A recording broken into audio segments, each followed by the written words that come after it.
Hello and welcome to Owl's Air Guns. This is part 2 of a video I started the other day, and this is to introduce our next custom project. In front of me I have the components we're going to use for this. We have a base model Crosman 2240.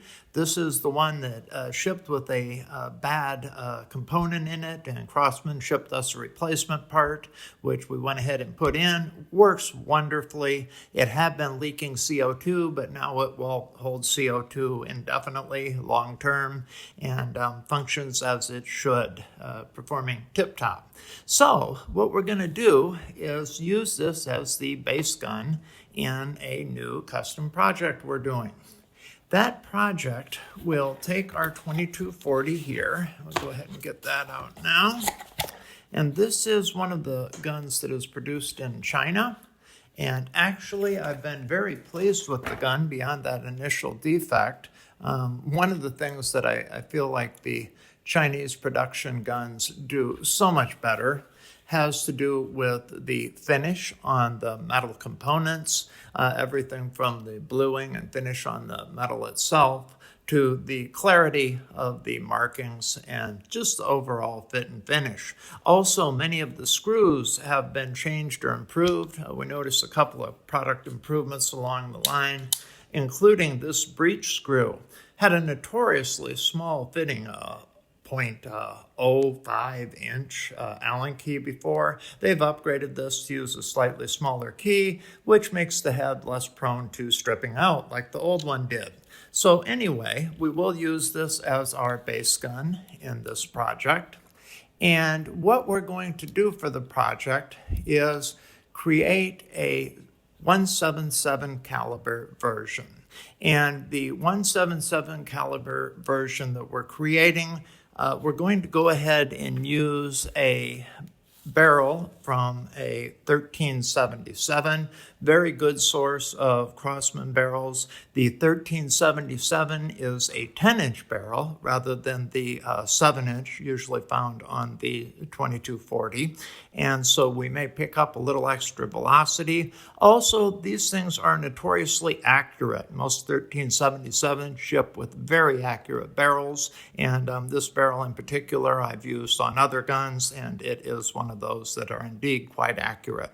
On the end of it, you'll notice a TKO muzzle suppressor. Really like the TKO design. They're one of my favorite moderators, have been for years. I like the slimness of the design, which does allow us to see over it quite easily, either with iron sights or with a dot sight or optical sight mounted. So we'll use the 2240 base pistol. We will go ahead and add the TKO, well, it has the TKO moderator on it. And while I'm curious, and we'll probably go ahead and install the barrel and shoot it a few times with the factory valve in place just to see what that does.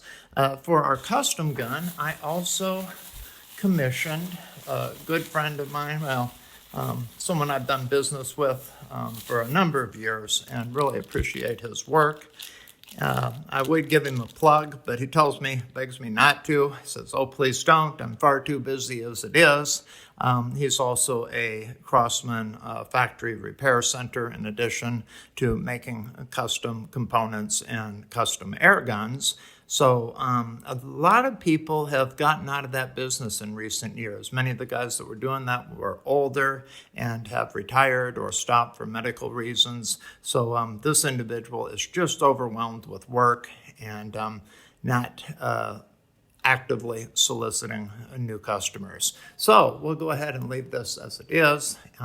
This valve is his medium performance valve and should give us a good increase in power and velocity in this air gun.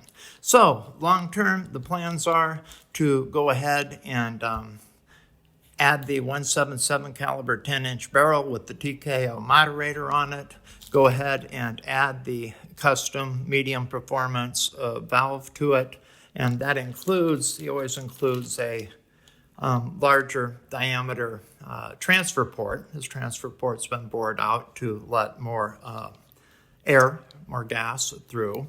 And that normally dictates going ahead and doing a little porting on the barrel. So we'll at one point go ahead and port this barrel to let a little more gas through and convert this pistol to 177. Also going to do some kind of a breech upgrade that will allow us to mount a red dot sight or optic on it. But yeah, that's the project we're starting. So we'll go ahead and start digging into it today. Okay, so I went ahead and replaced the bolt. I don't know what I was thinking there, or I guess I wasn't thinking. But yeah, of course, a 177 caliber barrel requires a 177 caliber bolt. The one I had on hand was black, but I think that ended up looking pretty good with the pistol overall. Now everything cocks and operates as it should. So we will go ahead, put a CO2 cartridge in, set up the chronograph, and do a little testing with the 10.7 inch barrel, I believe they are, and the standard 2240 valve. After we get some base marks on that, we will go ahead and put in the professionally modified upgraded. This is what they call a medium hot, and were it bored all the way to the maximum, they would have drilled this out and put a plastic quarter-inch transfer port or replacement for the transfer port in there, and been a little bit more aggressive with the tune. Let's go ahead and benchmark the factory valve, and then we can put this more spicy meatball in there and see how she performs. I am really excited. Hey, thanks a lot for sticking with me, and I will see you on the next one.